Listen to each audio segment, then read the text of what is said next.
વિશ્વભરમાં ચાલી રહેલા યુદ્ધના કારણે છેલ્લા ઘણા સમયથી ભારતમાં પેટ્રોલ, ડીઝલ અને સીએનજી તેમજ રાંધણ ગેસના જથ્થાને લઈને અનેક અફવાઓ ફેલાઈ રહી છે।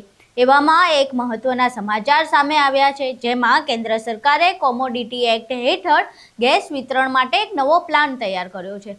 હવે ગેસ સપ્લાયને 4 અલગ અલગ કેટેગરીમાં વહેંચી દેવામાં આવ્યો છે। એટલું જ નહીં, ગેસ સિલિન્ડરના બુકિંગના નિયમોમાં પણ મોટો ફેરફાર કરવામાં આવ્યો છે। આજના આ વિડીયોમાં આપણે સમજીશું કે કોમોડિટી એક્ટ શું છે, કોને કેટલો ગેસ મળશે અને સામાન્ય જનતાના ખિસ્સા પર તેની શું અસર પડશે।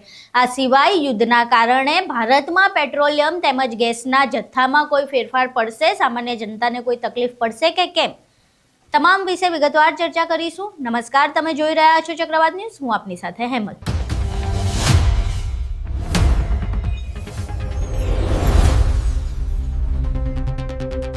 વિશ્વભરમાં યુદ્ધ ચાલી રહ્યું છે, જેના કારણે અનેક જગ્યાએ ગેસની અછત પડવાના એંધાણ દેખાઈ રહ્યા છે।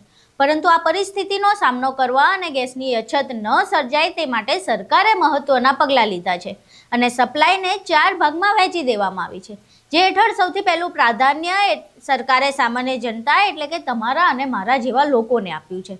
ઘરનો રસોઈ ગેસ અને ગાડીમાં વપરાતો સીએનજી આ બંનેને 100% સપ્લાય મળતો રહેશે, એટલે જનતાને કોઈ તકલીફ નહીં પડે, એટલે તમારા અને મારા જેવા લોકોએ કોઈ ચિંતા કરવાની જરૂર નથી।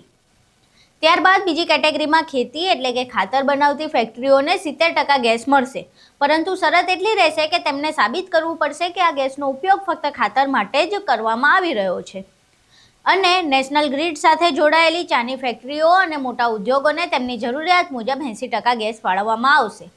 આ સિવાય તમારા શહેરની હોટેલો, રેસ્ટોરન્ટ અને નાના કારખાનાઓને પણ તેમની જરૂરિયાતની ખપતના આધારે 80% ગેસ ફાળવવામાં આવશે, એટલે કે કોમર્શિયલ ધંધા માટે ઉપયોગમાં લેવાતા જે ગેસ છે તેમાં કપાત કરીને સામાન્ય જનતાને આ ગેસ પહોંચાડવામાં આવશે।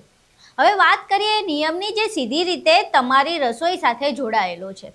9 માર્ચથી સરકારે રિફિલ બુકિંગના નિયમોમાં ફેરફાર કર્યો છે। પહેલાં તમે એક સિલિન્ડર લીધા બાદ 21 દિવસ પછી બીજો સિલિન્ડર બુક કરાવી શકતા હતા, પરંતુ હવે આ મર્યાદા વધારીને 25 દિવસ કરી દેવામાં આવી છે। એટલે કે જો તમે આજે સિલિન્ડર લીધો હોય તો હવે બીજો સિલિન્ડર તમે 25 દિવસ પૂરા થયા બાદ જ બુકિંગ કરાવી શકશો। તમારા મનમાં એ પ્રશ્ન થતો હશે કે હવે આ કોમોડિટી એક્ટ શું છે? સરળ ભાષામાં કહીએ તો જ્યારે સરકારને લાગે કે કોઈ વસ્તુની અછત થઈ શકે છે અથવા તેની સંગ્રહખોરી વધી રહી છે, ત્યારે તે વસ્તુને આવશ્યક વસ્તુ જાહેર કરવામાં આવે છે। ગેસને આ એક્ટમાં લાવવાનો હેતુ એ છે કે ઉદ્યોગોને બદલે પહેલાં સામાન્ય જનતાના ઘર સુધી ગેસ પહોંચાડવામાં આવશે। આનાથી બ્લેક માર્કેટિંગ અટકશે અને ભાવ ઉપર નિયંત્રણ રહેશે। હવે તમારા માટે ખુશખબર એ છે કે તમારા રસોડામાં ગેસ ખૂટવાનો નથી, પરંતુ જો તમારો ગેસ 25 દિવસ પહેલાં પૂરો થઈ જાય છે તો તમારે સાચવીને વાપરવો પડશે, કારણ કે વહેલું બુકિંગ હવે શક્ય નથી। મોટા ઉદ્યોગો અને હોટલ માલિકોએ હવે થોડો કાપ સહન કરવો પડશે। 20% જેટલો ઓછો ગેસ મળવાના કારણે ઉત્પાદન ખર્ચમાં થોડો વધારો થઈ શકે છે। સરકારનો આ નિર્ણય ગેસના સપ્લાયને મેનેજ કરવા માટે લેવામાં આવ્યો છે, જેના કારણે રસોડા સુધી પહોંચતો ગેસ અટકે નહીં।